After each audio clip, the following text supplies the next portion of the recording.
It's a big-time MEC South showdown at Anderson Field this weekend when Charleston rolls into town. Nick Cooper alongside the head coach, Drew Bailey. Coach, we'll start with this. The first regional ranking comes out.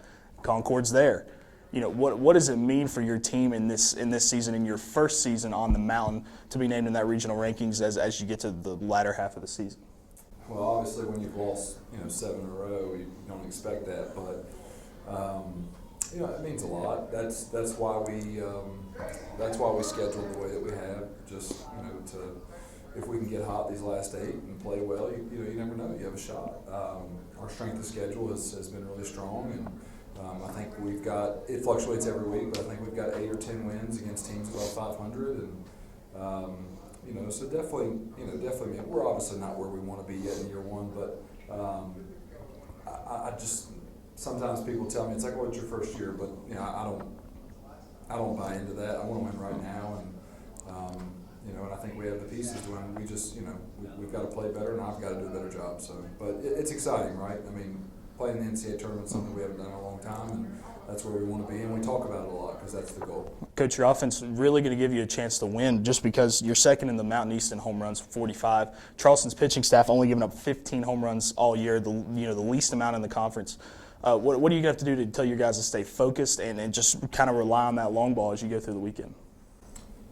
Well, I think at times it's like, if you look at our offense, and I'm a big believer that a lot of our innings have been opened up because we bunt, because we hit behind runners, because we steal bases, and then the home run comes, and I think it magnifies. Everyone, the direction goes to, the attention goes to the home run, but it's like the small things that we did before the home run, I think, are just as impactful. Obviously, home runs change games, right? There's no doubt about that, but and those numbers are a little skewed, right? We hit 10 against Henry in the win, so but they have helped us at times this year. There's no doubt about that, but just trying to get back. Yesterday, I thought we had a good day of practice, just trying to let the ball travel a little bit. I think LR exposed us a little bit with the changeups, the soft stuff away that we were jumping a little bit, and just trying to stay in the middle of the field, stay in the backside gap, and just play our game and make productive outs at the plate. I think at times in the last 2 weeks when we've been struggling, we haven't made productive outs, hitting in double plays, runners first and second, no outs,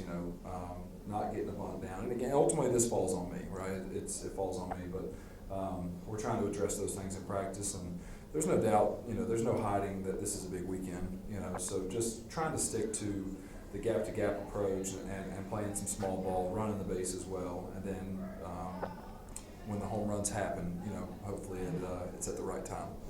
I want to mention a couple of your pitchers, Zach Powell, Jake Robinson, in a year where you've had some injuries and you've had to throw a couple different guys in your lineup. Those two guys have kind of settled everything down. They've remained steady, constant, consistent all year. Well, just talk me through their performances throughout the year and how they've really bolstered this team. I think both of those guys, their numbers are inflated just from, they got off to bad starts, but they pitched the ball a lot better as of late. Zach hasn't been able to get in the win column recently. For whatever reason, we've struggled to swing. Hopefully we can change that tomorrow. He's going game 1, but both of those guys, they give you a shot, right? Jake gives you a shot every time he goes out, and Zach gives you a shot. Zach, I'm sure you saw, we struggled on the mound last weekend against State. Zach came out of the pen. He came up to me, he's like, Coach, I want to throw. He understands his career's almost over, and he'll do anything to help the team, and Jake's the same way. And obviously we'll treat Jake a little bit different, just a sophomore, and he's got hopefully some time after the college game, but we'll worry about that later. But Zach wants the ball, Jake wants the ball. It's been tough. Ingle's hopefully going to give us his best shot, and he has when he's been healthy. But those two guys have kind of been our mainstay. There's a high chance you'll see Jake at some point tomorrow, especially with having a day off in between the series. So we rely on those guys, and we've had to throw Brock Taylor into a fire as a freshman. And he's done a good job, and he's learning right in front of us. So we get to put Darrow back in the pen this weekend, and that's where we like him. He's done a fine job for us, but we like him coming out of the pen. We feel like that's where he's strongest, and we're excited to play. We don't think we can play any worse than we have the last 2 weeks. So, but those guys have anchored the rotation for us, and I've had Zach for 4 years. Zach just wants the ball. He's going to go out and compete. He's not 90-92. He's going to come out mid to upper 80s, spin the ball. He's going to compete, hold the run game, and he's going to give you a shot. And that's all you can ask for. Coach, you took the words right out of my mouth there just a few minutes ago. This Charleston series has a big game feel, major implications in the MEC South. We've already talked about, Charleston's pitching staff not allowing a lot of home runs. What have you really seen from their offense, and what's your your final preparations as you head into Friday? Well, we've been watching a lot of film, and they're athletic. They can run. Power numbers aren't quite where they were, but I think anybody that knows this game, one good weekend sparks that. We did that for State. State had a really good offensive weekend against us, and you don't know with this game.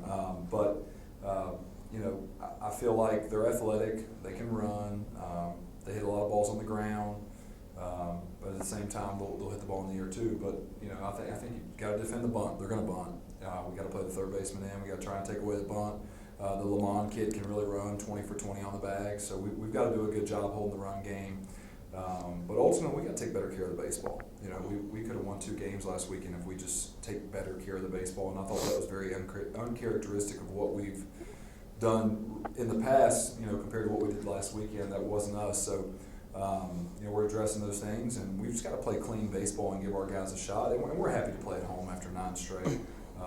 Obviously, there's no secret we play a lot better at home than we do on the road. So, so we're excited to play these guys. We've watched a ton of film, but ultimately it comes down to execution and making pitches and making plays and hitting when it matters. But yeah, this is a big series. There's no doubt about that. Well, Coach, we appreciate you sitting down with us.